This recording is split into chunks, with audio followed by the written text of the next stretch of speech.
Bruh. How could she not have done it on Down Bad? Bruh. Taylor.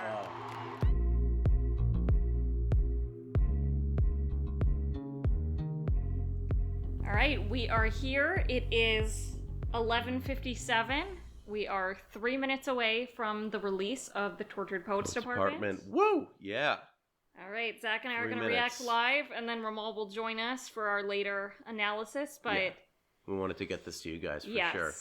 my number one prediction that I am dying on the hill of, I've been telling everyone I know, is that Down Bad is the Travis Kelce song.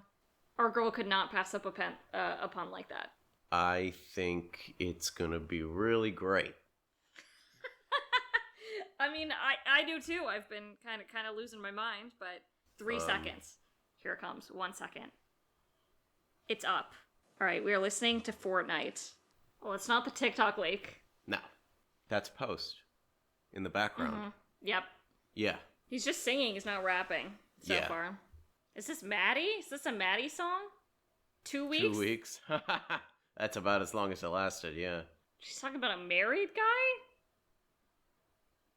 What about it is about a married guy? Your wife waters flowers? Super midnightsy. Yeah, really midnightsy. All right, that was track 1, Fortnight. Post Malone did not rap. He only sang. Yeah, I mean, his part was pretty small. Yeah, I mean, we're getting more than Lana Del Rey. It was more Lana Del Rey. It was like, it was pretty ethereal, pretty soft. Yeah, but definitely that synth pop. Synthy Midnight pop, sort of. yeah. Yeah. Yeah, it was pleasant. It was pleasant. I liked it a lot, pleasant. actually. I mean, it was vibey. I mean, it was vibey, yeah. It was giving kind of Desperate Housewives in a way. Desperate Housewives, maybe I haven't I don't watched know. enough. Well, because of the my husband's cheating and husband, your whatever. wife. Yeah, I don't know know. what it's necessarily about. I'm sure there will be lots of speculation. Yeah. Move on? Interesting. Let's move on to track 2. And we look forward to the video. I thought that the trailer looked so cool. Yeah. Totally. Poor trailer Things. looked great. Yep. I totally got Poor Things Poor from the trailer. Things. Yep. Yeah. All right, this is the Tortured Poets Department. Explicit. Keep it going. I like the way this is starting already. I don't know if it's Aaron Dessner or Antonov, but somebody's convinced Taylor to go full into the synth. Yeah. Like, That's more Antonov-y, I think. Yeah, that's sort of really, elevated synthy kind of stuff. New wave. I like it. I like this a lot. I like this one too. I love the pieces. Mm-hmm. And I really like the beat at the beginning. This might be her hottest take of all time. Charlie Puth. Never thought he would get a mention in a Taylor Swift song. Taylor also admitted to smoking weed. What did she just say? She said they ate several bars of chocolate, right? Yeah.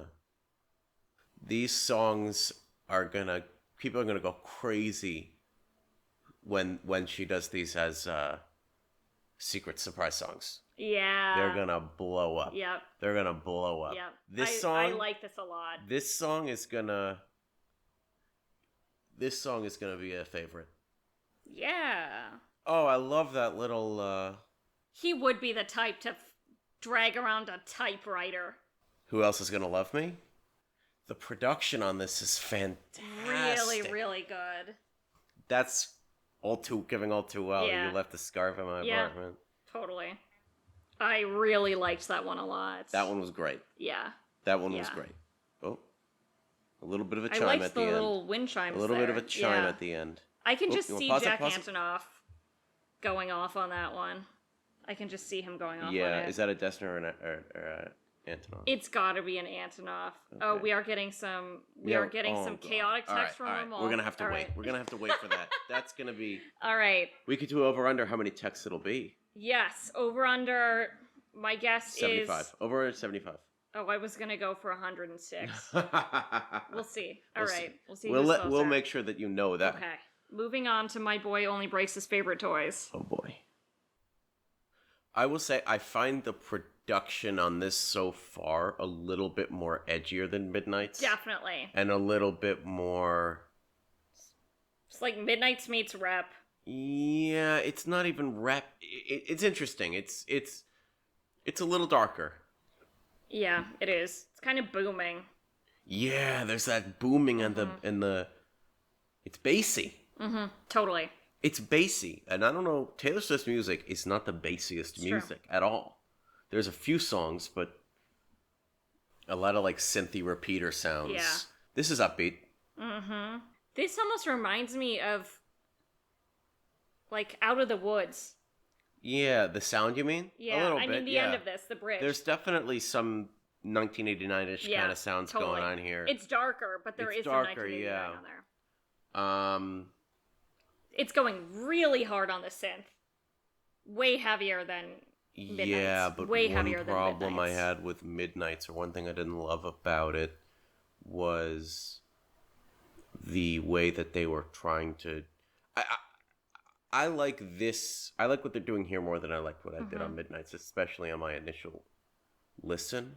I think that they've kind of figured out how to elevate the music itself and make it more complex while also fitting her voice. I agree. I think that they're is leaning. I think they're leaning more into her deeper voice as well. Yeah. And I think over the past few albums, she's leaned more into the lower register. But this is doing a lot. With I think that. this has a lot more going on musically than Midnight's did so far. I think there's a lot more just sound. There's a lot more sounds. There's a lot more and I sound. like that a lot. Yeah. I like that a lot. I'm a big fan of that. It's not minimalist. It's not minimalist. All right. And I think that's good. Here comes Down Bad. If I'm wrong, This is the Travis song. if I'm wrong, We gonna hear some football puns. all right, Touchdown. let's hear If it. she says touchdown. Take a shot. Okay, it's not about Travis Kelce. So she's using down bad as if like she's doing badly, not she's down bad for someone. Yeah, this is. I really believed in that football pun theory. They're kind of like banger sad songs. Yeah. I don't like this much as the other two. I kind of like this, honestly. It's alright. It's not as lyrically interesting, but I think that I like the beat. Yeah, it's nice. I mean, I always like if layering. this is about what too. you think it is, then I don't know. This is not about Travis Kelce. No, it's about. I think this song is It's about about Joe.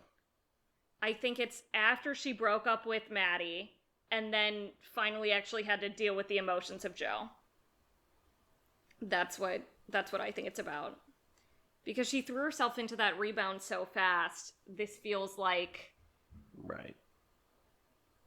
now she's stuck with just actually processing.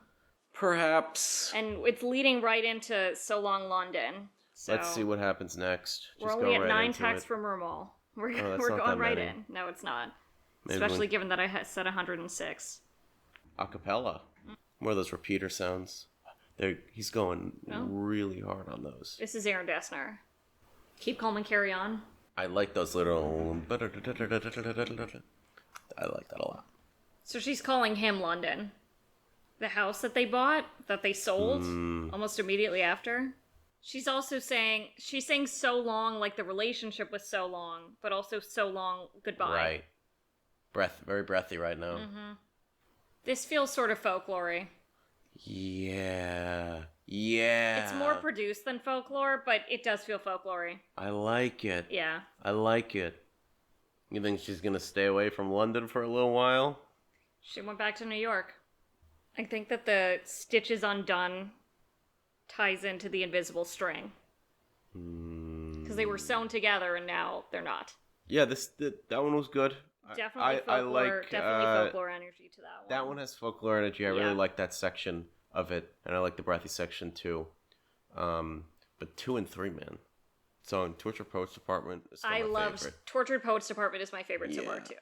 I will say this definitely has all the elements of a Taylor Swift album. Totally. Yeah. And I think, although I don't think she's reinventing the wheel. I think that the content is darker, at least. I mean, she's had dark songs before. My Tears Ricochet is pretty dark. Right. You know, there's dark stuff on Folklore Evermore, but this is more sonically dark than I think she usually goes. And I Right. think that it's more personally dark, whereas Folklore Evermore, at least a lot of it is painted as fiction. Tolerate it. Right. You know, let's see. Little. But Daddy, I love him.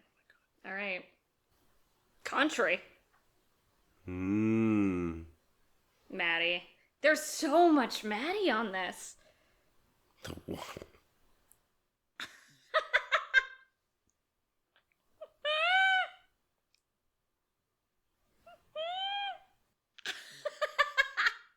Destiny?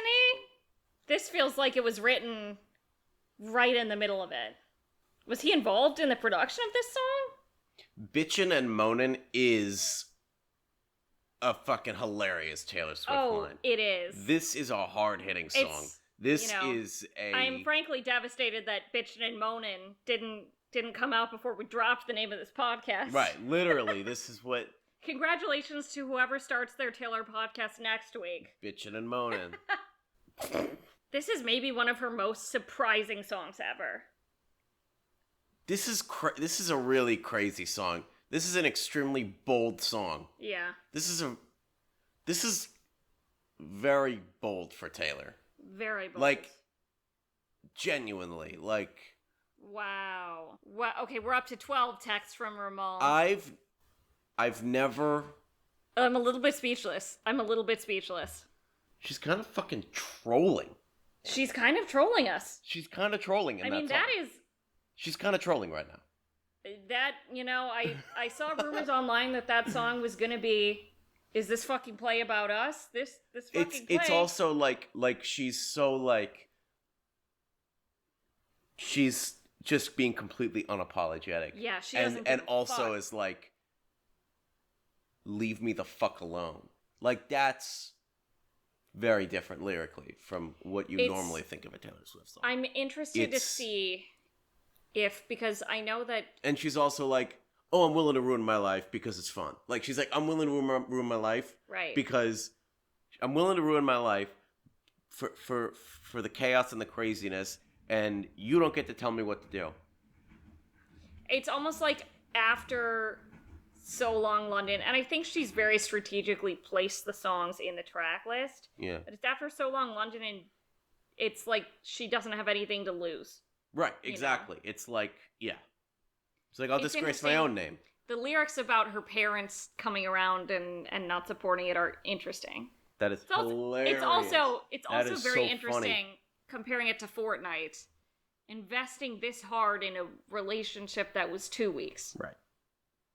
Although, but that's Taylor. It is. That's and her. It's not, obviously, it's not the first time that there's been one central muse for a whole album from a very short relationship. I mean, 1989 and Red both covered Harry. But she said, you should have all seen your faces. Yeah. That was us. Trolling. You should have all seen our faces. She's trolling. Mm-hmm. I don't think I've ever heard Taylor. I know she drops Easter eggs, but there's the a line difference about between dropping she Easter said, eggs "I'm and having his baby." Just kidding. Full on trolling. All right. She's trolling. All right, we gotta keep going. We gotta keep going. Eventually, we have to go to sleep. We gotta keep going. Fresh out the slammer. Is every song on this album about Maddie Healy? I thought at first maybe this was your Travis song, but no, I don't think so. My friends tried, but I wouldn't hear it. Ooh. Interesting. I'm not sure if this is a Dessner, but he likes those tempo changes. Tempo shift. Yeah, that's a big part of the Nationals abrupt music. one. Pretty abrupt Reminds me of tempo shift. Closure. With sort of the interesting playing with tempo. This one's good. I like some of the ethereal stuff they're doing. I like some of the ethereal stuff they're doing. Yeah, I do too. It's so interesting because in a big way it felt like everything that's been going on with Travis over the past few months has been so positively received for the most part. And I think a lot of fans have seen it as a relief and a correction for the Maddie thing, and it seemed, honestly, I expected her to maybe brush it under the rug. Yeah, because it was so short. It was so short, it was so unpopular. But it's also, I mean, at the end of the day, it's a great story for art. Yeah. Because, like, again, it's material. It's material. Like, to say from a comedian's perspective, it's material for you to use and talk about. Yeah. Because whatever the hell happened in those few weeks or whatever it was were probably pretty wild. Man carrying around his typewriter. You know, like Down the there's streets a lot of Manhattan. there's probably a lot of stories with this guy. You're probably guaranteed, this is probably one of those guys who, like, every time you go out with him or whatever, he's doing some crazy stuff. Yeah. And, like, so there's a lot of material, and, listen, you can get infatuated. You can get caught up in stuff. I'm interested when you are to in a see... state. These songs, this almost sounds like a cry for help. It does, but it's interesting because I think a lot of these songs are written as if they're in the moment. Yeah, they are. And I'm interested to see if by the end of the album, the perspective changes. But so far, this is giving a little bit cry for help. And the whole thing is sort of revolving around this disastrous, here we go with Florida. They mentioned Florida before. She did, yeah. Florence Welch sounds great. Yeah. This is a very interesting sound. She has a really prominent, maybe the most prominent featured role on a Taylor song ever, other than Ed Sheeran. It's comparable. I mean, yeah, she's been going for, like, over a verse. So did something happen in Florida? I mean, that was where her first stop was of the Eras tour after the breakup came out, but I don't know what I'm getting out of this song. Yeah. This one is fun. It's cool. It's really experimental and moody. Bizarre song, though. It feels like a Florence and the Machine song. Yeah. That Taylor Swift is on. It does. It's really... I don't know if I ever expected to hear something like this from Taylor. Yeah, this is different. This is different. Yeah, I agree with you. Like, even some of these things, like, some of these, like, vocal elements are almost going against what natural for Taylor Swift. Yeah. Like, I feel like this is, like, actually her making musical decisions that normally she doesn't make. I agree. Yeah. Very weird. She's doing very a lot of, trippy, like, belting in her lower fun, register, which is not typical. And what is this? We're on to Guilty as Sin. Up to 16 messages from Mermal. Oh. There's Am I Allowed to Cry? Am I Allowed to Cry? That sounds very Taylor. Yeah. I feel like this is another song with infidelity themes. I feel like she's talking about having an attraction to somebody else while she was in a relationship. This one feels... I like it, but it feels more standard Midnight sort of sound. Yeah, with a little bit... It reminds me, honestly, a little bit of the 1989 Vault tracks. Sure. Yeah, this is pretty standard in terms of Taylor Swift's music. Two things. Number one, the reason, in my opinion, that this is better than Midnight's and an improvement on it is because of, number one, the use of instruments. Yeah. Or at least things that sound... It's a lot of electronic, but there's this sounds like regular drumming to me, and there's definitely more natural sounding instrumental tones. That's number one. Number two, it is more coherent in tone. Yeah, Midnight's had a lot of different tones going on. It had vigilante shit, it had Karma, it had Bejeweled, Anti-Hero, a lot of different... Right, and then you also had stuff like... Would've, Could've, Should've, which is really right, down which was on the 3AM tracks, right. But there was even stuff like Sweet Nothing, which is more of a Folklore Evermore... Folklore and Evermore were some of her most cohesive albums. Yes. I think the thing that's standing out to me the most about this whole album so far is that for somebody... I think that Taylor Swift has always been one of the most notoriously image-conscious celebrities. Yeah. She's always worked really hard to control her image as much as she could and the narrative around her. And I think that this is, I think we saw a little bit of it in Midnight's, like we talked about a little bit earlier, but where it felt like she was being a little bit more genuinely vulnerable. And but this is honestly the first time that I think I've ever seen her be deliberately unflattering and not afraid of how people will react. I think she doesn't care if she comes across unflatteringly. It's a total, but at the end of the day, I in some ways I agree with you. I almost think that, like, especially with so far, like, But Daddy, I Love Him, there are moments that sound almost like... completely unhinged. Like Insecure. Yeah. Like, and deep down I know this is wrong. Deep down I know this isn't for what's best for me. Intentionally juvenile. Right. Exactly. It's almost as if the songs are being written by an unreliable narrator. But compare this image to the image you get on the Eras tour. Yeah. The picture perfect. Yeah. Barbie, every little detail in place, completely pristine, Likeable, most beautiful relatable. Woman, yeah, exactly. Every show consistent, perfect. every show perfect. Yeah, exactly. No vulnerability, colorful, technicolor. Yeah, exactly. This is different. This is a different side. Even the darker parts of the Eras tour, like Tolerated or My Tears Ricocheted, are portrayed so theatrically, right, that it doesn't feel like No, it doesn't. It doesn't like an intentional, right. genuine. It feels like a play. Expression. Yeah, it feels like a play. Just the idea that this is what's going on in the background while she's. I mean, maybe Taylor's acting deserves another look. Maybe. We are on to track Who's Afraid of Little Old Me? Ooh. Bells. This is an interesting sound. This is cinematic. I like this. This is cinematic. This is all giving movie trailer. I feel like the sort of wide-eyed innocence that is the who me sort of thing that even past the early phase of her career, I think that is a big part of the Eras tour is gone on this. Yeah. It's jaded. The thing about Taylor is that she can always go back. Just because she releases an album that sounds like this now, when she can always came go out, back. she went back to Lover. Right. She can always go back. I think if Travis...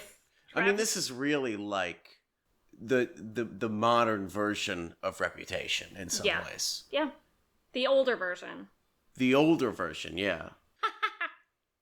Boom, boom, boom. That's really interesting. This is bassy. Boom, boom. Yeah. This is some of the bassiest music she's ever produced. Totally. She's getting more intentionally unhinged.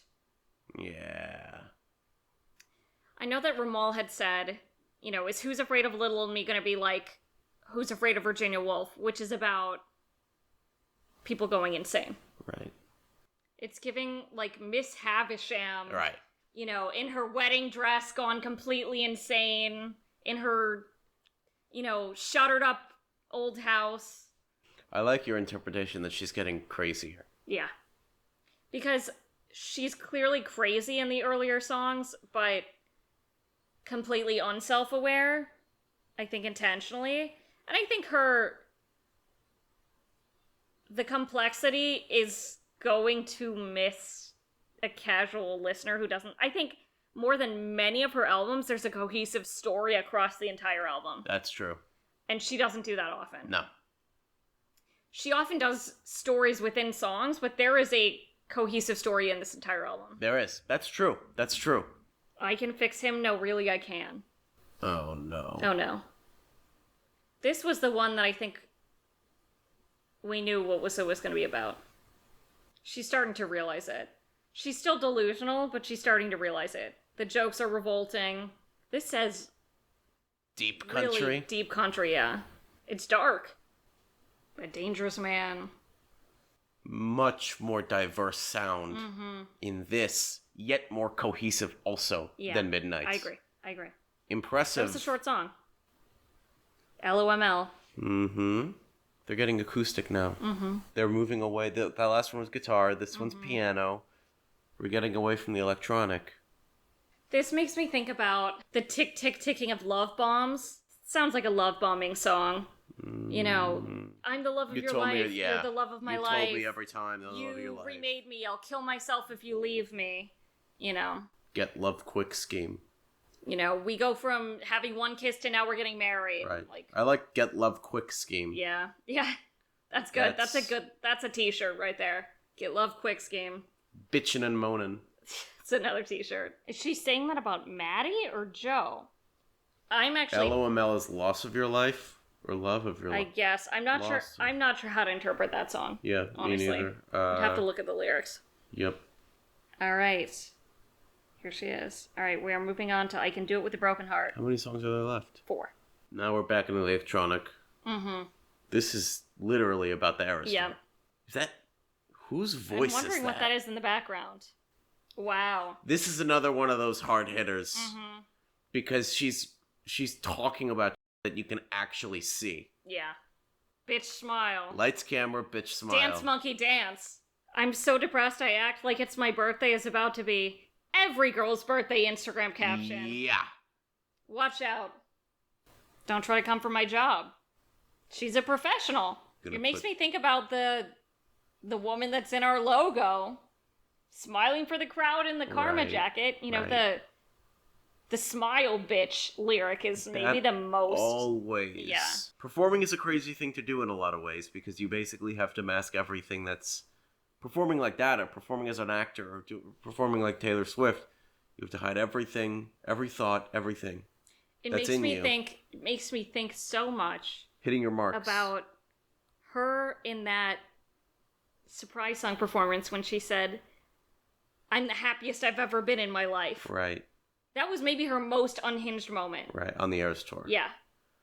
Wow. And that's the one, honestly, when she said that, I think that's the one time when it was cracked enough that people didn't believe her. Wow. What a song.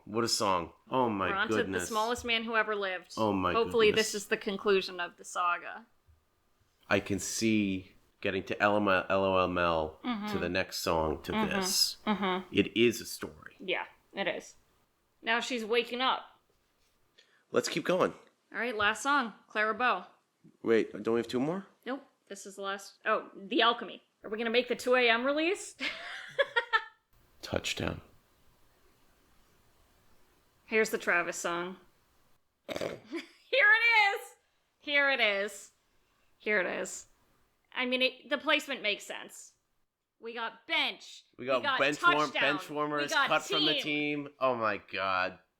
Bruh. How could she not have done it on Down Bad? Bruh. Taylor. I'm going to be honest, it sounds a little bit like that parody guy's Travis Kelce song. A little bit. I mean, I'm happy to hear this after all of these sobering Maddie songs, which is ironic because I don't know if there's a less sober person in the world. This sounds like something straight off of Lover. Yeah. You know, it's just... Midnights. It is so... It's kind of midnightsy too. Nose. These chemicals hit me like white wine every time. Every time. She's almost admitting it. Yes. Does she? I think she feels very positively about the Travis situation, but she knows. It makes me she think about... She knows that every time this happens, it hits her like white wine. Her talking about The Alchemy, I feel like, was it Fresh Out the Slammer where she kept saying you can't deny the chemistry? Right. It's the same idea. She's entering, and I wonder, it sounds like a complete return to form of her. It sounds like she's developed all of these cynical ideas about love and relationships, and then she immediately puts herself right back in that cycle. Right. But I think it is self-aware. Because I think it's showing that despite everything she went through, she goes right back into the same pattern when it's done. One of the best Taylor Swift quotes of all time. Mm-hmm. I'm paraphrasing. One of the best Taylor Swift quotes of all time is, "I'm cool, I'm calm, I'm collected until I meet a guy. Until I like a guy." Mm-hmm. Mm-hmm. I'm cool, I'm calm, and collected until I like a guy. Yeah. Here we are with our special surprise guest in honor of feline enthusiast and songwriter Taylor Allison Swift. Here we go. All right. Clara Bow.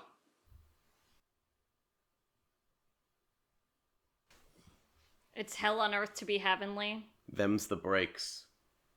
Did you hear that? Is that what she said? Bojo. Them's the breaks. She knows that she'll be replaced. She knows that she'll be replaced. What does that mean? I mean, at first they're comparing her to this original It girl. Mm-hmm. And then they're comparing her to the newer one. Right. And then at the end she says, "You look just like Taylor Swift, but you have edge she never did." It's like the next person that's going to be compared to her. Until they tear her down. It's interesting. Oh my Honestly, God. I think it the last song, I It's kind almost of its feel own like thing. it's last because it doesn't fit with the story of the rest of it. It's kind of just a different emotion that she's having. Yeah. Wow. Well, first of all, what the fuck is going to happen at 2 a.m.? Is this going to be What the hell is going to happen songs? at 2 a.m.? We got one Travis song. Maybe there are more Travis songs? Maybe. I mean, yeah, the Travis song, the placement is just so interesting because it's a love song for him, but it's almost like the placement, the song on its own just sounds like a general Taylor Swift love song, but the placement makes it cynical. And also some of the references more. to the other elements of the album. To the other songs. To the other songs, yeah. Wow. Oh my god. Wow. Well, we just listened to the Tortured Poets Department. We did. In full. We did. We did. It's late. It is very late. But let's hear your thoughts for now. Summarize them up. Give us what you think briefly. I think that it was, as I sort of said partway through, but I think that it was the most cohesive as a story of any album she's ever done. Mm-hmm. And I think that it's the only album where each individual song doesn't tell a story. You have to listen to this album in order. Yeah.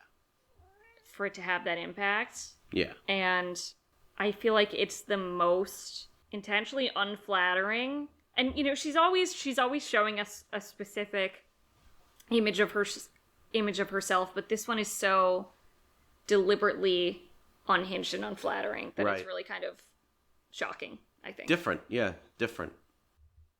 I thought it was really good. I thought it was, wow, like very, again, as I said before, very, very cohesive. More so than Midnight's, I think, in terms of the way it sounds. Mm-hmm. But at the same time, there was more sound. There was so much more sound. Yeah. Strength in the music, in my opinion. I agree. There was more diversity in the sound. There was electronic, but there was also acoustic as well. But it was still, I think it was more lyric. But it was still more lyric focused than than Midnight's was too. Yes. Yeah. There was no standout this is the banger party song. The only one that could maybe be a banger party song is the I Can Do It With a Broken Heart. Because that one's kind of upbeat, but it's also like the lyrics are really, depressing and hopeless almost. Mm-hmm. But it's very boppy. I really liked the Tortured Poets Department song. Mm-hmm. I really liked But Daddy, I Love Him because of the bold brashness of it and the bitching and moaning and whatever. Yeah. Although that's... Afraid of a Little Old Me was good too. That was very good. I'm interested to see how But Daddy, I Love Him goes down. It will be interesting to see how it'll go down with the fans. She's been one of the most fan engaged. Right. And she's never ever had the intuition to never criticized the fans before. Never has had the intuition to criticize them before, ever. Or the goal to do it. Right. Yeah. And this is there's a certain level of trolling in the song that was 100% very not usual for Taylor Swift. Yeah. Listen, guys, we got to go to sleep. We do. But we will be back with more content. We will be back. And we're going to have Ramal on the show. I'm hoping we're back with more songs. We'll have Ramal on the show. Yes. We'll have Georgia on the show. Yes, we will. And we will discuss deeper into the Tortured Poets Department. Stay tortured. Stay poet, stay department. Stay Poets Department.